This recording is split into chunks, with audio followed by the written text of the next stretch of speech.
Caption: National Endowment for the Arts Creative Forces. A Path Forward with Art. Sarah L. Blum, U.S. Army veteran artist, is a white woman in her late 60s. She wears her white hair in 2 long braids and a t-shirt that reads Vietnam Veteran. Sitting on a floral print sofa, she opens a ukulele case on her lap. In nursing school, when I was 19, I told my classmates, if there's ever another war and I'm single, I'll go. She takes out a ukulele. I started hearing on the radio about a place I'd never heard of. It's called Vietnam. The things they were describing sounded like we had soldiers there and that they were getting hurt. So I went to the Army and they said, we'll train you to be an operating room nurse because that's what we need. And to top it off, I could go to college. Archival footage shows an Army helicopter landing in a field of long grass.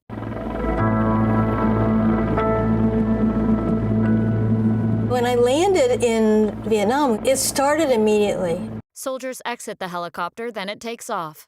We were beside the Hobo Woods where all the fighting was happening in 1967. The worst place you could ever be. As the chopper flies over the woods, a fiery explosion goes off amongst the trees. I played my ukulele a lot. Playing music was completely different from everything about the war. It was like I did it for my sanity. A white flag with a red cross on it waves in the breeze. I worked 16 to 20 hours a day. A medic jeep speeds through a village. There were constantly helicopters coming and bringing casualties, mass casualties, pretty much all the time. Soldiers unload wounded from a chopper. Later, medics stitch a soldier's arm. There were times when I actually had to do surgery standing up, handing instruments, while the mortars were coming in. In an open-air tent, medics tend to a wounded soldier on a makeshift cot. We really had no protection, and that was when I learned how strong I was. Sarah nods.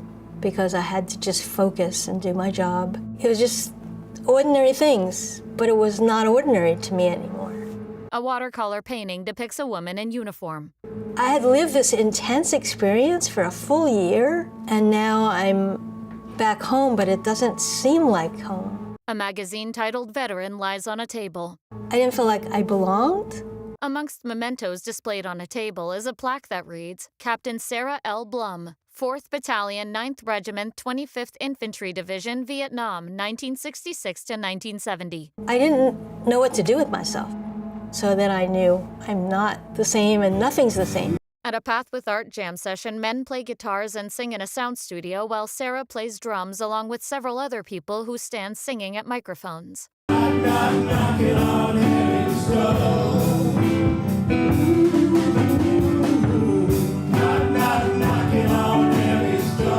Music and singing, there's a vibration to it. A woman plays the keyboard. They raise my vibrations. For somebody like me or other veterans who had these horrific experiences, we need to express and get it out of our bodies. And it's not so much the product or the thing we create that has meaning, it's the activity of doing it and getting it out.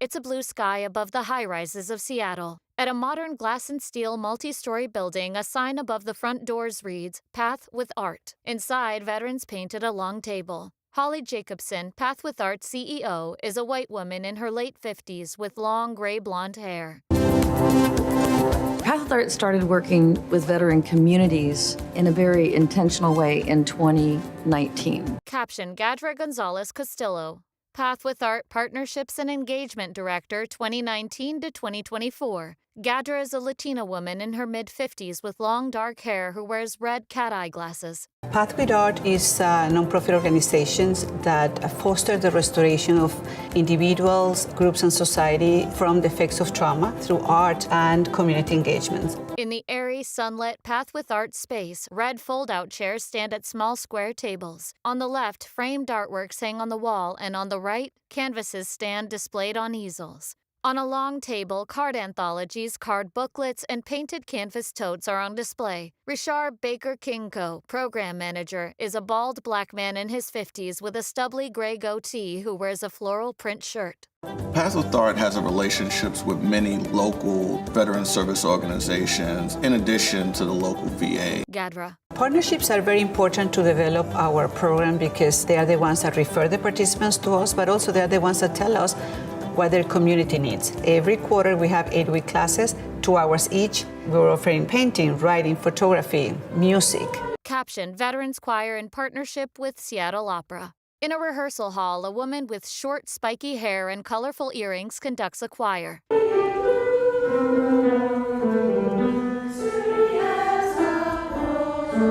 Richard. The Veterans Choir always captures me. If you could synthesize camaraderie and brotherhood, sisterhood, that is it. Sarah sings with the choir.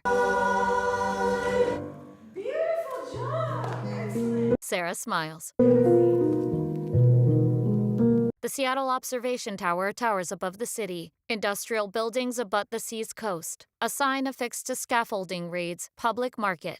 Luz Helena Thompson, USMC veteran artist. Luz is in her late 50s with long dark hair. My first duty station was Okinawa, Japan. I went out one night with other female Marines, and that night I was drugged and raped and then left on the side of the road in Okinawa.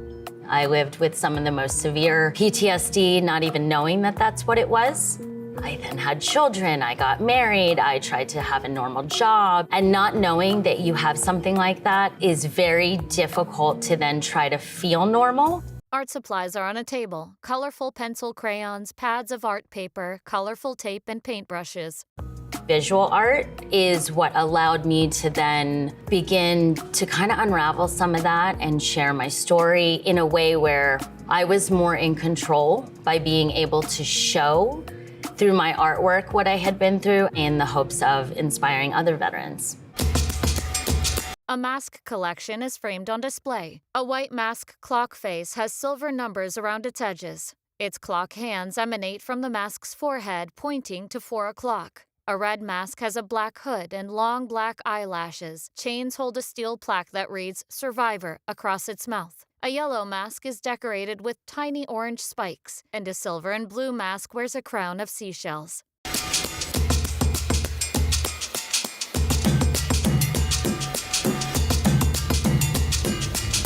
This mask collection, it was a way to give a face to invisible wounds, but also share the story of the recovery.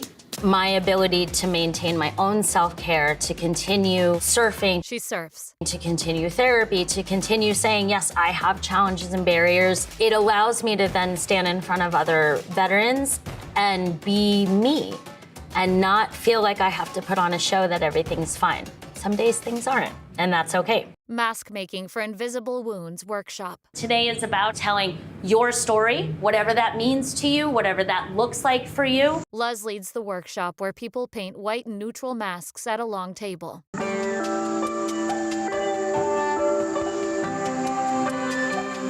Veterans, we are people of permission. That's something that we're taught from day one. We need permission to do things. And so I found that veterans sometimes need the permission of, is it okay if I do something that's on the darker end? The most important thing people often need to hear is that they are not alone. Holly Jacobson, Path with Art CEO. There is a lot of research happening right now on the impact of art on health and well-being. Our theory of change says art provides you with a sense of agency. This is especially important for people who may not feel like they've had much agency over their lives. Michelle L. Murray, U.S. Army veteran artist, is a woman in her 50s with shoulder-length gray hair and square glasses. She plays a violin. Everybody says, what does it take to be a soldier? We're willing to put our life on the line in defense of our country. That willingness is the true mark of a soldier because we always want to be of service. That's the greatest way for veterans to find the healing that they're looking for. And for me, my way of giving back is through storytelling that people can relate to and can find their own healing in. Michelle carries a walking stick as she walks with 2 dogs on leashes along a country lane.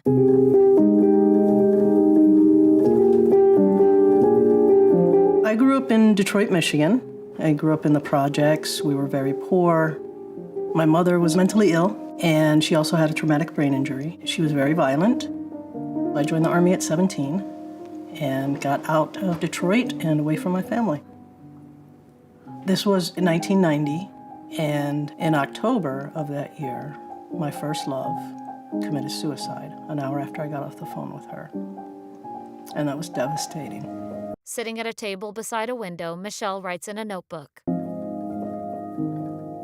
Ever since I can remember, I was making up stories. When I discovered writing, that was my thing. It was like, oh my gosh, I love this. I'm good at it. And to be able to write, you need to be able to feel. And that's the last thing I wanted to do. Almost 30 years without writing, up until I became involved with Path with Art. I took this spoken word poetry class. Path with Art had the Art for All ball, and I was able to do my spoken word poem for that event. And it really showed me the power of my writing and how it could affect people. And it was then that I started calling myself a writer. Clothespins pin artworks to a line. One painting reads, "Art is you," around a big red heart. Another reads, "Art can be weird," in block letters over a green rectangle. Other colorful paintings read, "Art lives in all of us."